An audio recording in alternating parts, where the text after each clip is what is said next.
Welcome back to another camera channel. In this video, we're going to be looking at the Hollyland Mars 4K.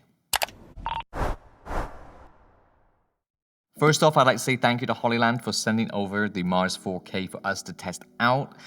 We've actually had it for a couple of months, so apologies to Hollyland for not putting this video out sooner. This is Hollyland's first 4K set. It's like an entry-level set, I would say, because you're not going to get all the features that you're going to get in the higher-end models from Hollyland. And you're going to see in this review where those are kind of limitations and stuff, but you got to think, this is the entry-level one, so it's not going to have all the bells and whistles that you might expect from a very, very high-end system. What you get is a transmitter, and you also get a receiver here. And the transmitter is marked in red, and the receiver is marked in blue. And we've gone over how video transmitters work on this channel. If you saw the Axum review, you'll know that a video signal goes into this one, and this gets sent over to this one. And you plug this into a monitor, and you can see whatever signal you're sending.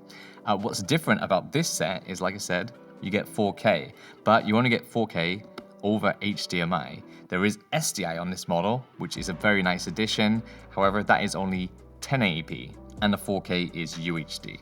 And if you want a full list of specs of video inputs and outputs, you can see them on the screen right now. So what you get in the box, you get your transmitter and you get your receiver. You'll get 5 of these antennas here. You also get a wall adapter. You get something called an accessory expansion connector, which basically connects onto the front of either your transmitter or your receiver and allows you to have another screw thread on that front plate. And you also get some kind of funny USB connector, but we don't need that, so we're not going to talk about that in this video. So let's go over the specs of the units right here. So they can be powered in a couple of different ways. You could either power them via a Sony NPF battery, which could be a real one, or it could be a dummy battery. You can also power it via the DC connector on the side here, which accepts 6 to 16 volts. Or you can also power it via USB, which accepts 5 volts, 2.5 amps. And that is the same for both the transmitter and the receiver. On the transmitter side, we have our HDMI in and our SDI in. And on our receiver, we have our HDMI out and our SDI out. What's lacking here, as you've probably noticed, is on the transmitter side, there isn't a loop out HDMI or SDI. And yes, you're gonna probably want one of those, but as it's the entry level, they haven't included it. So what that means is if you are using an external monitor on your camera system, you will have to go from that camera to that external monitor and then into the transmitter. And that's gonna add delay. And we're gonna look at that later on because that is probably one of my main gripes with the system. But however, it is the basic level. However, if you are connecting this directly to your camera signal and sending it, you're gonna get far less delay. And also, if you're gonna daisy chain this signal, so maybe just to a director's monitor or another monitor for like hair and makeup or something, where it doesn't need to be exactly at the same time as what's happening in real life, then this is a really great system. That being said, we have actually used this for focus pulling. We did a music video recently. We used an Arri Alexa 35 with Atlas Orion anamorphic lenses, and this was our video transmitter. Bit of a risk, bit of a gamble to try it, but we did have backups in place just in case it wasn't up to par. However, no complaints.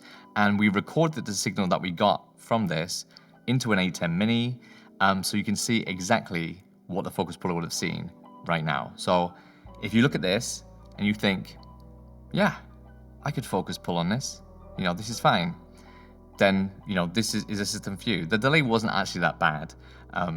It was a little noticeable, but we weren't doing any crazy movements with the camera, so it wasn't that hard to keep up. And the focus peaking you're seeing on screen is coming directly from the Alexa and not from the Hollyland system. Another thing to note is that actually was just HD because we were coming into the SDI connection there. We were coming out on the HDMI and going straight into the ATEM, which can only record in HD anyway. What is a really cool feature about the Mars 4K is that if you plug in either SDI or HDMI, whatever you plug in, you will get signals out on both the SDI and HDMI at the same time, which is really, really nice.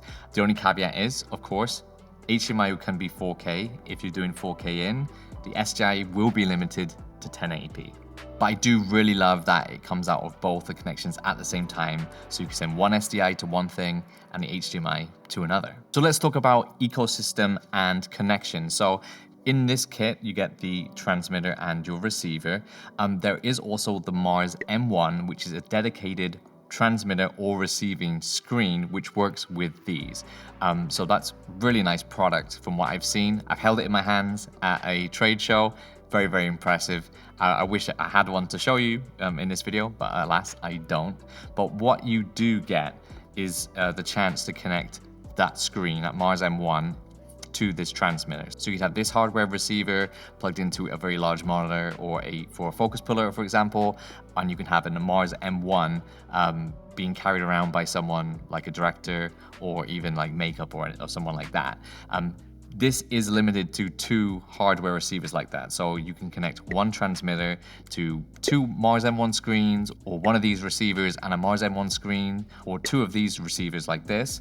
On the flip side, you can connect apps. Just like Axoon, Hollyland have their own app as well. You can connect 4 app devices to one transmitter, but that means you can't use any hardware receivers. So there's like a little mix and match going on here.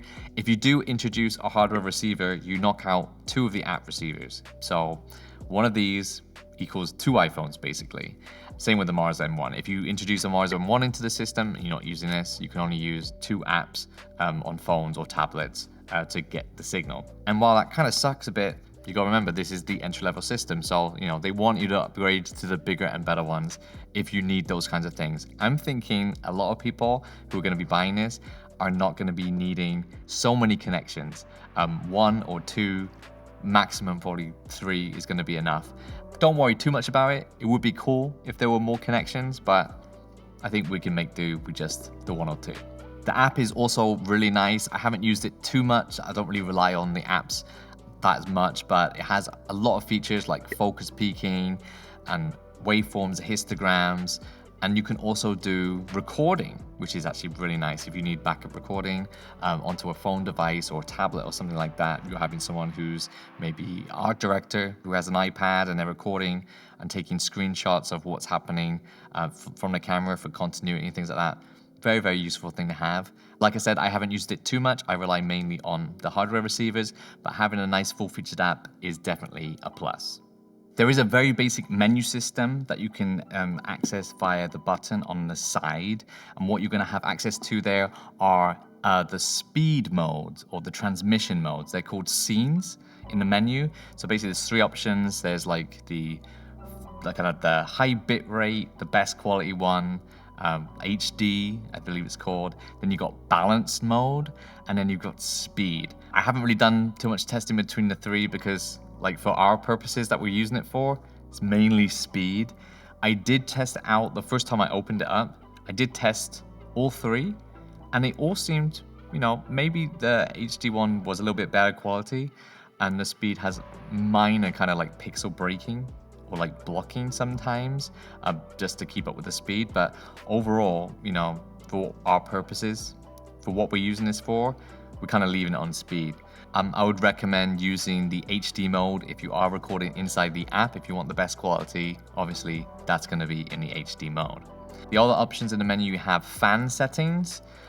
There is a fan inside, and these can get a little hot, a little toasty to the touch.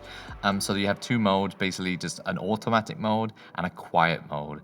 And the quiet mode will obviously, turn down the speed of the fan. So if you're in a more sensitive recording environment, if the fan was kind of annoying for whatever reason, maybe if it's close to the camera's internal mic, you want to turn it off. It doesn't turn it off completely, it just kind of makes it quieter or slower. I wouldn't really say if it's that much quieter. I would say it's more audible really when it's turned down to quiet mode, but that option is there if you need it. You also get a channel selection or frequency mode, so you can kind of see what the busy channels are in the area as well. So very basic, but these devices are kind of like plug and play. Just plug in your HDMI devices, give it some power, turn them on, and they just work. This is one of our favorite ways to use the Hollyland Mars 4K, and that is a director's monitor like this. And this is a very good way of showing talent or the director, hence the name director's monitor, what is happening on the camera. Now, if you are worried about any delay, this is like non-essential kind of stuff. It's like not for a focus puller.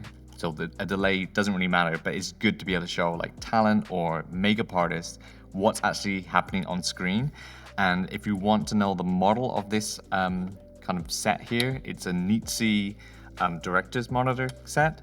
And we have a Portkeys HH7 as the monitor, very nice and bright. I love this monitor, one of my favorite monitors. And we have a V-mount battery here from Gentry, and then we have the Hollyland Mars 4K right here. And you know, it's very nice and lightweight. You know, the Mars 4K weighs pretty much nothing, so it's not really adding any weight to the setup, but it's very comfortable to hold, and you can look at what's going on. I'm looking at myself here, and as you can see, I have the displays from the camera on there, so you know, we can add grids and whatever. Center points, we can change that around, or maybe even focus. Can we turn it on? There we go, focus peaking as well. So now we've covered the uses of the Hollyland Mars 4K, let's look into the delay. So here's an example of it in action. So the camera is plugged into the Shimbal memory 1. The memory 1 is then plugged into the Mars 4K. That is transmitting to the other Mars 4K, which is plugged into this Portkeys HH7. So as you can see, if I start waving my hand, or maybe I should tap this. If I tap this, you'll see there is a delay, and there's also a delay just going into this memory 1 as well. So if you're thinking about it, because this doesn't have an HDMI out by itself, you have to rely on your screen also having a fast HDMI out as well, because the signal is traveling through the screen to the transmitter. That's adding delay. So anything you add in the signal chain is possibly adding delay. So just remember that. This right here is definitely a selling point for getting the Mars M1 included in the ecosystem, because it can act as a transmitter and a monitor at the same time. So to show you how much of a delay the transmission system is doing, to mitigate this, just look at the screen and look at this screen over here. And what we're gonna do is just use a timer app. We're gonna use a clock with milliseconds. And if I hold this time app in the right place, we should be able to freeze frame the video and see how much of a delay there is. So that is mimicking what the signal delay would be if it was plugged directly into the camera. So overall, we really like the Hollyland Mars 4K system. If you had this paired with the Mars M1, I think that would be like the best case scenario. One of these hardware transmitters and one of those screens, that would be like beautiful. I think that'll be a really nice setup. If you are interested in picking up any of these, there'll be links in the description. If you're in Korea and you want to pick some of these up, go check out CL Media, great bunch of guys. They are one of the Hollyland dealers in Korea, so highly recommend that you purchase from them. I want to say thanks to Hollyland for sending this system over. We are going to continue to be using this alongside our Axoon ones as well, because you can never have enough video transmission systems in my mind. And if you liked the video, please hit that like button, subscribe if you haven't already, and share this video with someone who may be interested in the Mars 4K system. Thanks again for watching, and as always, I'll see you in the next one.